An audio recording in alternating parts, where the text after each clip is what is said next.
Hey everyone, thanks for watching. I'm Heather Choate. I hope you're doing awesome. Today I'm going to talk about why I am the world's most confident woman. Beyonce, watch out. I am the world's most confident woman. Why would I suggest that? Because I have faced the realities of death and now nothing can scare me. At age 29, I was diagnosed with aggressive breast cancer. I was 10 weeks pregnant with my sixth child. Doctors looked me in the eye and said, Heather, if you do not abort this baby, you are risking your life. I told them I would rather die than take the life of my child. Going through that experience, losing a breast and a good amount of my own confidence, I have learned to stitch myself together. Just like a muscle that is torn down, it's beat down, it's beat down, it's beat down. I have come back stronger than ever. I would like to share with you how you can raise your own confidence, how you can face fear fast and become unstoppable. I love what Will Smith said. He said that he was motivated by fear. Fear led him to greatness. He hated the fear of fear.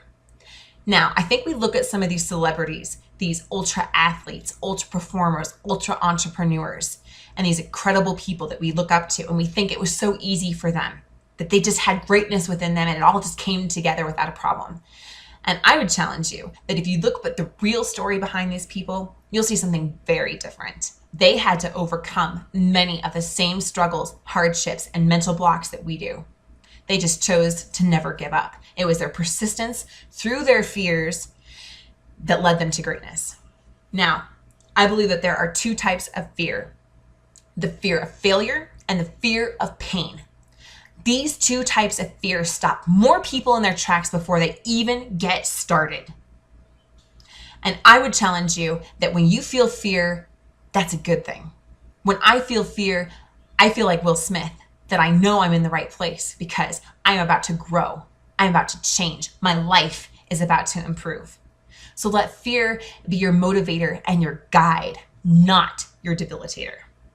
Let's talk about facing the fear of failure. The ultra successful and ultra performers face fear just like we do. They choose to do something different about it. I was listening to a TED Talk. It was given by Adam Grant, and he said this: on the surface, a lot of original people look confident, but behind the scenes, they feel the same fear and the doubt the rest of us do. They just manage it differently. The originals and the super successful people feel fear. They're not impervious to it. They do fear failing, but what motivates them more is the fear of failing to try. So many of us are too afraid of failing. We don't even try. I think this comes from our raising. For some reason, we're so afraid of getting it wrong that we don't even want to do it. We don't even want to go there. We don't want to look at ourselves and be like, oh, I failed. Dang it. We don't want to feel that pain. And so we don't even try. But what is the real failure? The person who never even tries automatically fails.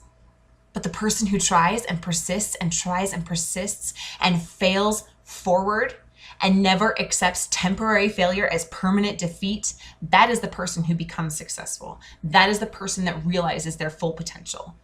Our biggest regrets are not our actions. They are our inactions.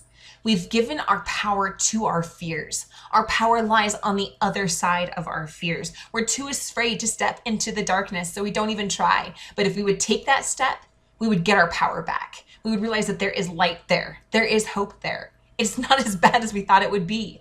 I love what Tony Robbins' mentor told him. He said, Tony, every time you hear yourself saying, I can't do that, then you know that that is the thing you must do. If you say, I can't call that mentor, they're going to laugh at me. That is the person you must call. If you say, I can't build that business, that is the business you must build, because you must take your power back. Every time you do that, you build upon your confidence, step by step, line upon line, brick by brick, until you are unconquerable and unstoppable. Now, let's talk about the second type of fear, the fear of pain. No one likes pain. We avoid it at all costs. I would suggest with deep love and respect that life is painful.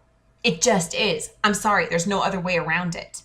It is a beautiful, glorious gift, but it is painful. Why? Because we have to experience change, and we have to experience hardships, and we have to experience failure until we can get it right, until we can learn the lessons that the pain is trying to teach us. And pain is our best teacher. It teaches us what not to do so we can learn what to do. We can learn what not to eat because that is painful and disease causing, so we can learn what to eat. We can learn how not to spend our money so we can learn how to build wealth and freedom. Pain is our teacher. We need to embrace it. And I would suggest choose your pain. Choose your pain. Life is painful, so choose your pain. What is going to be more painful? Staying stuck, staying where you are, doing the same things you've always done so you continue to get the same results you've always had, or making a change? What is more painful? Having to look back on your life as you're on your deathbed. Doctors look you in the eye and tell you you have 1 year left. And you have that pain of regret saying, I wish I had more time with my children. I wish I'd been able to travel to those places. I wish I'd been able to share more and contribute more and share the messages that I was meant to share and become the person I was meant to become. I wish I'd overcome these weaknesses. I wish I'd mended this relationship. Is that more painful, to have that deep level of regret knowing your time is done and that's it for you?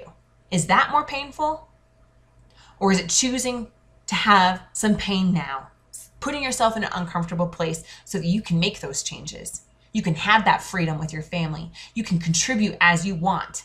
You can be healthy and strong and vibrant. You can share those messages that will uplift and inspire others. I would challenge you to make those changes. Choose your pain. Choose your pain.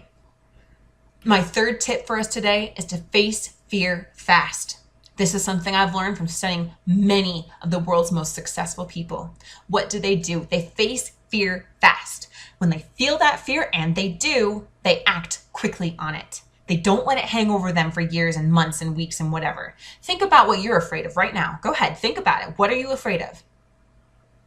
How long has that been hanging over you? It's time to take your power back. And the only way to take your power back is to make that step, to take that action, to make that leap into the darkness. That's the only way it's ever going to go away. I think we like to distract ourselves from our pain, from our fears, so that we don't have to feel that. We like to get too busy. We like to push it out of our minds. I'm suggesting no. We bring those things into broad daylight because they're meant to help us. They're meant to help us grow and to be happy and to have vibrancy and to have the relationships and the life and the love that we want. So face your fear fast. For me personally, I do the thing every single day. I look at my goals and what will get me to where I want to be. And I choose the thing on that list that is the hardest, that scares me the most, and I do it first. I do it first. Recording these videos used to terrify me. A year ago, I was so scared to get in front of the camera and to talk so freely and to be so open. But now it just comes. And I'm very energetic and passionate about it, of course, because I see so many people stuck in their lives, and I was one of those stuck people, and I don't want that for anyone. We have the power within ourselves to make our lives what we want to be. Face your fears fast. Take your power back. You can be the most confident woman in the world. You can be the most confident person you know. And that is because you are not afraid to take on anything. I am not afraid to take on anything now. I won't let anything stop me. If there was an opportunity I feel is worth pursuing and I'm afraid, I'm going to do it anyway. And I'm going to keep doing it until I am unstoppable. And I wish the same thing for you. I hope that this has been of service to you. The final tip I'd like to leave you with today is the idea of faith. As for me and myself, I am nothing. I know that through Christ, all things are possible. I choose to put my faith in a God and a Creator who wants good things for his children, who wants good things for me. I don't see the end from the beginning, but he does. I must do my part. I must act when I am prompted to act and not let that fear defeat me. I know that as I do my part, that he will do his part and incredible things can happen. Think about all the great heroes from the scriptures. Yes, they had faith in Christ. Yes, they had faith in God and in his plan, but they were the ones that had to act. If they had given in to their fear, to their doubt, to their insecurity, they never would have accomplished what they did. So we must do our part. Have the faith and have the fortitude to face our fears fast. I've really put my heart into this. I'm very, very passionate about it. Life is too short to live it other than our very best. We need to rise up and be the best that we can be. If you know anyone else that could benefit from this message, please share it. Do me a favor. If you like this video, please click like, subscribe to my channel, and share it with others. With all the love in my heart, I wish you health, happiness, and vibrancy. Thank you so much for watching.